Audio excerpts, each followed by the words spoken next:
Alright, सो हम लोग को यहाँ से करना था राइट टू एजुकेशन से। ठीक है, तो देखो, right to education came into force. ये फोर्स में कब आया था? 1 अप्रैल 2010 को आया था राइट टू एजुकेशन एक्ट। ठीक है, 2010 1 अप्रैल 2010 को आया था इम्प्लीमेंटेशन में। Then 32 article 32 enforces fundamental rights. Certiorari and prohibition में डिफरेंस मैंने बता चुके हैं। तो दोनों में डिफरेंस तो ये है कि सर्टियोररी इज़ लाइक क्वाशिंग और transferring of case from a lower court to a higher court, जबकि prohibition is just preventing a lower court from exceeding its jurisdiction.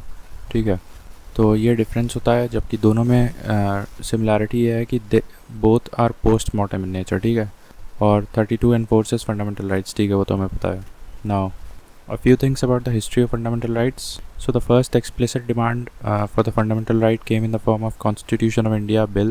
ये जो स्वराज विधेयक आया था 1895 में, उसमें पहली बार first explicit demand for fundamental right रखी गई थी, and that was inspired by Bal Gangadhar Tilak. Then Nehru report 1928 में भी इनएलिनेबल फंडामेंटल राइट्स का जिक्र किया गया था for the people of India, and the Indian national Congress adopted a resolution on fundamental rights in Karachi session of 1935 headed by Patel. तो a resolution on fundamental rights in Karachi session of 1931 में भी जिक्र किया गया था। तो ये तीन हिस्टोरिकल कह सकते हैं कि हिस्टोरिकली हम लोग ये तीन जगह पे फंडामेंटल राइट्स जैसे कुछ चीज़ों का डिमांड हम देख सकते हैं।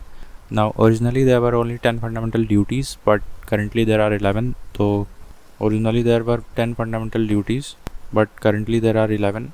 Originally there were 10 fundamental duties, but currently there are 11 fundamental duties.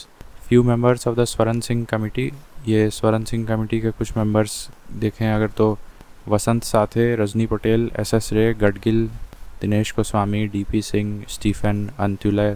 तो इसमें जो स्वरण सिंह कमेटी के कुछ यूनिक नाम हम लोग देख सकते हैं, जैसे गडगिल याद रख सकते हैं और रजनी पटेल याद रख सकते हैं, अंत्युलय, स्टीफन, दिनेश गोस्वामी। तो ये और वसंत, 4-5 नाम याद रख सकते हैं, आसान है, यूनिक नेम्स है। So they were the members of Swaran Singh committee, and in 1976 the Congress party set up Swaran Singh committee to make recommendations about the fundamental duty. 1976 में बनाई गई थी Swaran Singh committee, the need of which was felt during the operation of internal emergency 1975-77। So the need of which was felt during the operation of internal emergency 1975 से 77। ठीक है, fundamental duties can be used for interpreting ambiguous statutes. तो ये एक application है, जिस तरह से हमने DPSP का एप्लीकेशन देखा था कि they help in giving a judicial meaning या जुडिशल इंटरप्रिटेशन ऑफ लॉज, या giving directions to the state while framing laws. तो उसी तरह से fundamental duties can be used for interpreting ambiguous laws. ठीक है, नाउ KT शाह ने एक स्टेटमेंट दिया था कि DPSP is like a cheque which is paid on bank's convenience. DPSP is a cheque which is paid on bank's convenience. ठीक है, राधा कृष्णन ने क्या कहा था? Radha Krishnan said a pledge to our people and a pact with the civilised world. A pledge to our people and a pact with the civilised world. तो pledge और pact के बारे में किसने कहा था? राधा कृष्णन। अब पूरा फ्रेज़ याद करने की ज़रूरत नहीं है अनलेस यूर राइटिंग मेंस। तो बस कीवर्ड्स देखो, प्लेज और पैक्ट जैसे वर्ड्स किस में आए थे? तो राधा कृष्णन वाले स्टेटमेंट में। बैंक्स कन्वीनियंस के हिसाब से DPSP is like a cheque, ये किसने कहा था? KT शाह ने कहा था।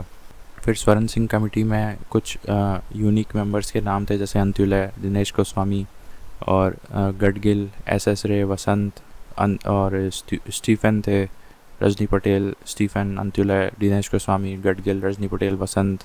तो ये सब ठीक है। देन ये एक छत्तीसगढ़ का सवाल है। Fundamental rights are called as fundamental right because they are written in constitution of India. They are essential for personality development and parliament can not make laws adverse to fundamental rights. तो तीनों ही statement सही लग रहे हैं। हाँ, now as per BPSC rule of law means 1 act for all and 1 judiciary for all.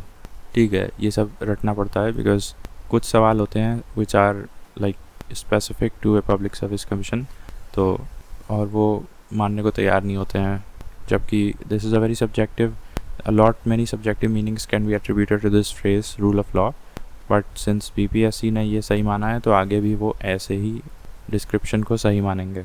तो ये रटना ही पड़ेगा। तो one judiciary for all and one act for all या फिर वन लॉ फॉर ऑल। तो that is rule of law means according to BPSC one law for all and one judiciary for all, right. Then A V Dicey इनका बहुत ज़रूरी योगदान है।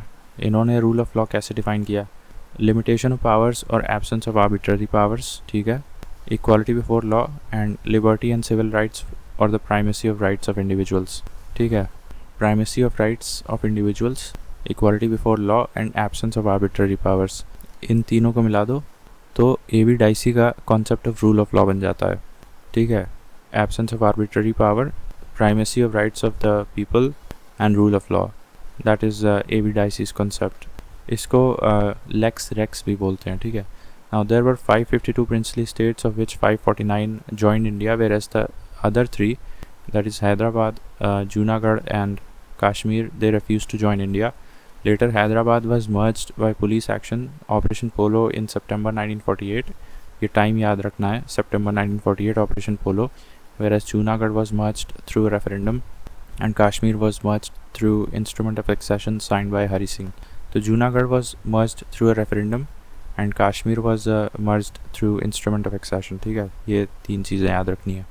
Okay, now जब आज़ादी के बाद हमारे प्रोविंसेस को चार ग्रुप्स में बांट दिया गया था, A, B, C and D। तो A was former British Indian provinces and B was former princely states and C was chief commissioners provinces and D was isolated territory of Andaman and Nicobar. तो यहाँ पे Andaman and Nicobar आ जाएगा। And this category gave birth to the union territories, जो हम आज देखते हैं वो ग्रुप नंबर D से स्टार्ट हुआ था, यूनियन टेरिटरी का प्रथा। Part C was chief commissioners provinces, part B was princely states, farmer princely states and part A was normal British provinces. जो पहले के ज़माने में नॉर्मली ब्रिटिश प्रोविंसेस हुआ करते थे वो पार्ट A में गए, प्रिंसली स्टेट्स पार्ट B में गए, chief commissioners provinces part C में गए और isolated territory of Andaman and Nicobar part D में गया। And the concept of union territory actually started from part D। Now अब आगे हम देखेंगे कभी कि कौन से ग्रुप में कौन सा प्रोविंस रखा गया था, सच एज जितने भी प्रोविंसेस थे, यूनाइटेड प्रोविंसेस, CP हो गया, बॉम्बे, मद्रास, असम, बंगाल, तो ये कौन कौन से ग्रुप्स में थे ये हमें देखना पड़ेगा। नाउ मूविंग ऑन, आर्टिकल 2 में आपको दो वर्ड याद रखना है, एडमिशन एंड इस्टेब्लिशमेंट, जबकि आर्टिकल 3 में क्या याद रखना है। देखो न्यू स्टेट्स दोनों में बन रहे हैं, आर्टिकल 2 एंड आर्टिकल 3, लेकिन आर्टिकल 2 में न्यू स्टेट बन रहा है बाय इस्टेब्लिशमेंट या फिर बाय एडमिशन। एडमिशन मतलब कोई फॉरेन टेरिटरी को आप इंडिया के टेरिटरी में जोड़ रहे हो तो फिर न्यू स्टेट उस तरह से न्यू स्टेट बना रहे हो तो आर्टिकल 2 के ज़रिए जाना पड़ेगा। आर्टिकल 3 में यह है कि new states are forming by alteration of areas, boundaries या फिर नेम्स। तो आर्टिकल 3 इज़ लाइक ये आसान वाला काम है, बिकॉज आप नाम बदल दो या दो स्टेट्स को मर्ज कर दो और एक नया स्टेट बना दो। लेकिन आर्टिकल 2 इज़ द वन जिसमें कोई फॉरेन टेरिटरी आ जाती है, आप एडमिट कर रहे हो, इंक्लूड कर रहे हो कोई नई टेरिटरी, उस जरिए से आप इस्टेब्लिशमेंट ऑफ न्यू स्टेट्स कर रहे हो तो आर्टिकल 2 में जाएगा। लेकिन by simply altering the area, boundary या नेम तो फिर आर्टिकल 3 में जाएगा। Than parliament can form new states through simple majority. हाँ, ये इंपॉर्टेंट है, न्यू स्टेट्स बनाना है तो सिंपल मेजॉरिटी से हो जाएगा। And amendments under article 2 and 3 are out of scope of amendment through 368। मतलब कहने का मतलब ये है कि अब न्यू स्टेट बनाना है तो या तो आर्टिकल 2 से करोगे, अमेंड करोगे, या फिर आर्टिकल 3 अमेंड करोगे। तो ये जो अमेंडमेंट करोगे that is not subject to the amendment required as per article 368 because that is not a constitutional amendment, that is not regarded as a constitutional amendment, ठीक है। तो it is kept outside the scope of amendment through 368. Parliament may by law form a new state by amending the first and the fourth schedules of the Constitution of India with simple majority. ठीक है, तो ये हो गया। इसके बाद SK. धार commission 1948 में बना था। And SK. धार कमीशन फिर ये Dhar commission was made for reorganisation should be done on the basis of administrative convenience. तो यहाँ बस एक वर्ड याद करना है, दो वर्ड याद रखने हैं, रीऑर्गेनाइजेशन एंड एडमिनिस्ट्रेटिव कन्वीनियंस, ठीक है। फिर JVP कमेटी जो बनी थी December 1948 which rejected the reorganization on the basis of linguistic lines. However, after the demise of Potti Sri Ramulu, Andhra became the first state to be recognized या reorganized on the linguistic lines. ये कब हो पाया था? ये अक्टूबर 1953 में हुआ था। Thereafter large scale reorganisation of states on linguistic lines started from 1956। ठीक है, तो अब जैसे सबसे पहले पढ़ा एसके धार कमीशन, तो reorganisation based on administrative convenience. उसके बाद आया दिसंबर 1948 JVP committee, Jawahar Vallabhbhai Patel और पी से मुझे नाम नहीं याद आ रहा है।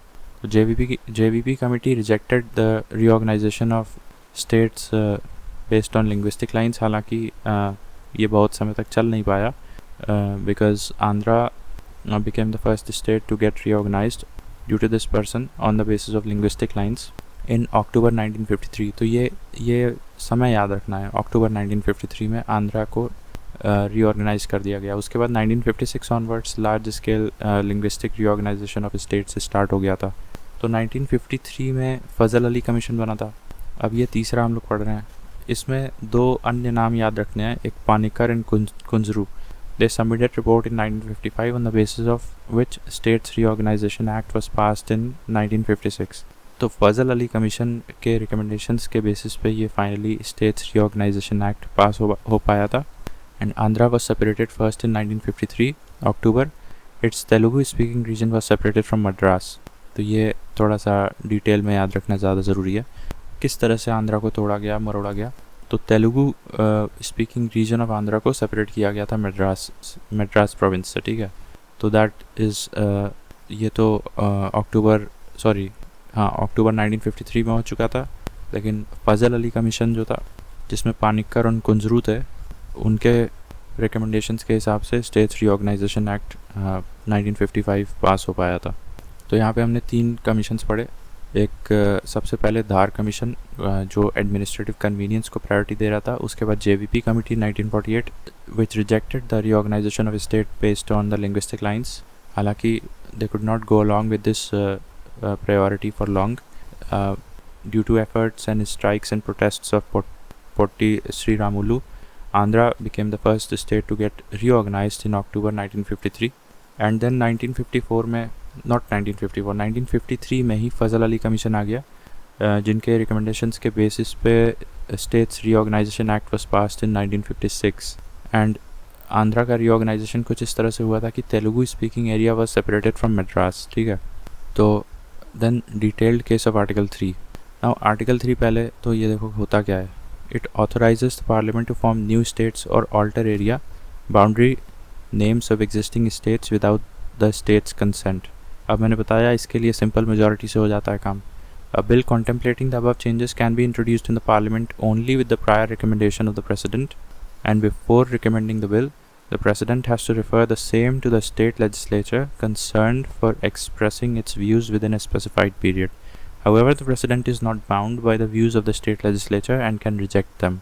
तो अब एक चीज़ ऊपर पता चली थी कि ये सिंपल मेजॉरिटी का से बिल पास हो जाता है, but actually the union parliament कहाँ गया, must get opinion from the particular state legislature. However, the opinions are not binding on the president। ठीक है, तो यही लिखा है कि a bill contemplating the above changes, जैसे आर्टिकल 3 में जो चेंजेस करने हैं, can be introduced in the union parliament only with the prior recommendation of the president, and before recommending the bill, the president has to refer the same bill to the state legislature concerned, जिसका नाम बदलना है, area बदलना है या boundary बदलना है, for expressing its views within a specified period. The president is, however, not bound by the views of the state legislature and can reject them. So that is the crux of entire Article 3. Then Article 239 ये कहता है कि Union territory shall be administered by President through an administrator appointed by him with such designation as he may specify. और 240 कहता है कि President has power to make rules for certain union territories for good governance. They are as follows. तो एक मोटा मोटा याद कर लो कि प्रेसिडेंट के कुछ अनोखे पावर्स होते हैं, और वो पावर्स, एक एग्जांपल हमने अभी देखा कि आर्टिकल 3 के अंतर्गत जब किसी स्टेट का नाम, बाउंड्री या एरिया बदलना होता है तो यूनियन एक बिल ले आता है, यूनियन पार्लियामेंट, और उसको सिंपल मेजॉरिटी से पास कर देगा तो फिर काम बन जाएगा। लेकिन the president before making an assent to the bill must share that bill with the state legislature concern, तो वहाँ पे स्टेट लेजिस्लेचर के ओपिनियंस बाइंडिंग नहीं है प्रेसिडेंट पे, ठीक है। तो ये एक पावर हो गई प्रेसिडेंट की। दूसरी पावर में बता रहे हैं 239 में, और 240 में एक और है तीसरी पावर। तो सर्टेन यूनियन टेरिटरीज़ के गुड गवर्नेंस के लिए president has the power to make some special rules, ठीक है। So that is given in article 240 and article 239 में ये लिखा हुआ है कि union territory shall be administered by president through an administrator appointed by him, ठीक है। तो 239 और 240 exclusively related to president's power हैं। अब 240 में ये लिखा है 1A 1B 1C 1E, ठीक है। और एक ये 371J जो कि ऐड किया गया था 98th कॉन्स्टिट्यूशनल अमेंडमेंट एक्ट 2012 से, तो उसको भी देखना है। तो 240 ABCD सॉरी D नहीं है ABCE, तो 240A जो है that is Andaman and Nicobar, then 241B Lakshadweep, 241C Daman Diu plus Dadra Nagar Haveli, because Daman Diu was separated from Goa through 56th constitutional amendment act 1987, but ये इंपॉर्टेंट नहीं है। इंपॉर्टेंट ये है कि 241C deals with good governance in Daman Diu plus Dadra Nagar हवेली। इन दोनों को मर्ज कर दिया गया है फ़िलहाल 2019 ऑनवर्ड्स। 241E में पुडुचेरी के गुड गवर्नेंस के लिए प्रेसिडेंट कुछ स्पेशल रूल्स बना सकता है, and 371J which was added through 98th constitutional amendment act 2012, उसमें president through governor has the power for making rules for backward areas, ठीक है।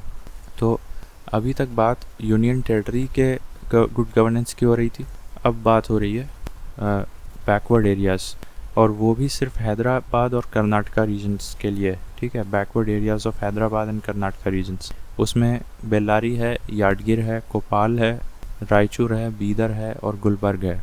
तो कुल 6 रीजन है यहाँ पे।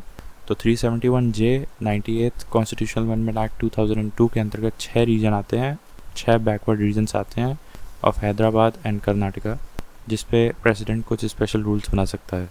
उसके अलावा 241A deals with Andaman, 241B deals with Lakshadweep, 241C deals with Daman Diu Dadar Haveli and 241E deals with Puducherry, ठीक है।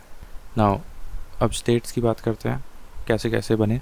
सो Sikkim became the associate state in associate state बना था ये 35th कॉन्स्टिट्यूशनल अमेंडमेंट एक्ट 1974, जबकि Sikkim itself became the full state in 36th Constitutional Amendment Act 1975, ठीक है। तो सिक्किम के लिए 2 अमेंडमेंट्स याद रखने हैं, 35वां अमेंडमेंट और 36वां अमेंडमेंट, और ईयर अगर देखा जाए तो 1974 and 1975। So that is related to Sikkim. And Arunachal as well as Goa, they were formed in 1987. Haryana was formed in 1966. Nagaland was formed in 1963. Dadar Haveli was under Portuguese rule till 1954। अच्छा, ये नहीं पता था मुझे।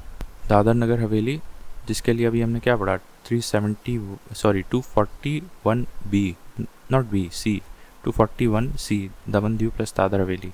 तो दादर हवेली was part of the Portuguese rule till 1954 even after independence, ठीक है। Then Chhattisgarh और झारखंड, ये 1 नवंबर 2000 मेरे ख्याल से इनका डिवीज़न हुआ था, तो 1 नवंबर 2000 में हुआ था ये, सन 2000 में Jharkhand as well as Chhattisgarh. अब देखो ये डेट्स काफ़ी इंपॉर्टेंट है, बिकॉज पहले छत्तीसगढ़ और झारखंड में हुआ था, और बाद में यानी कि जस्ट 8 दिन या 1 हफ्ते बाद 9 नवंबर 2000 को उत्तराखंड का डिवीज़न हो गया था। तो वैसे भी देखा जाए अल्फ़ाबेटिकल ऑर्डर में देखा जाए तो ABCDEFGHIJ, तो C and J both of them come alphabetically before U, इसलिए नवंबर के महीने में छत्तीसगढ़ एंड झारखंड का डिवीज़न पहले हुआ था कंपेयर टू उत्तराखंड का, right. Then moving on, Meghalaya का जो है, मेघालय तो आसान होगा याद रखना, मेघालय 1972 में बना था और हिमाचल 1971 में बना था, बट याद रखना है Himachal was previously a union territory, Maharashtra was made in 1960 and Rajasthan in 1958। तो ये दोनों थोड़ा सा भूल सकता है, Maharashtra 1960 and Rajasthan 1958। Right, then state of Bombay was broken into Maharashtra and Gujarat separately. Mysore state was renamed as Karnataka and Goa was separated from Daman and Diu. अब ये मैं यहाँ पढ़ चुका हूँ. Goa was separated, कहाँ लिखा है? Daman and Diu was separated from Goa through the 56th Constitutional Amendment Act 1987. ये याद रखना है. तो यहाँ पे Goa was separated from Daman and Diu by the 56th Constitutional Amendment Act 1987. ये एक्स्ट्रा फैक्ट याद रख लेना. और Bombay presidency was broken into Maharashtra and Gujarat separately. Maharashtra was formed in 1960 and Rajasthan was formed in 1958. Right, in 1956 there were 14 states and 6 union territories. ये याद रखना है. जब States Reorganization Act बना था as per Fazl Ali Commission's recommendation to enable a decentralized and inclusive model of governance, Andhra Pradesh Decentralization and Inclusive Development of All Regions Act 2020 was passed, deciding 3 seats of governance in the state of Andhra Pradesh. ये normal सा है. जैसे Amravati is regarded as legislative capital, Visakhapatnam as executive capital and Kurnool as the judicial capital. ठीक है, तो ठीक है, इसमें क्या है? Visakhapatnam as the executive capital, Kurnool as the judicial capital and Amravati is the legislative capital. तो ये 3 कैपिटल्स या 3 seats of governance in the state of Andhra Pradesh किस एक्ट से बने हैं? Andhra decentralisation and inclusive development act. इसके अधीन, जो कि 2020 में पास किया गया था, 3 सीट्स ऑफ गवर्नेंस बना दिए गए थे आंध्रा में. राइट, देन आर्टिकल 51A ये फंडामेंटल ड्यूटीज़ हैं और उसके बाद DPSP हैं. तो अब अगले वीडियो में देखते हैं.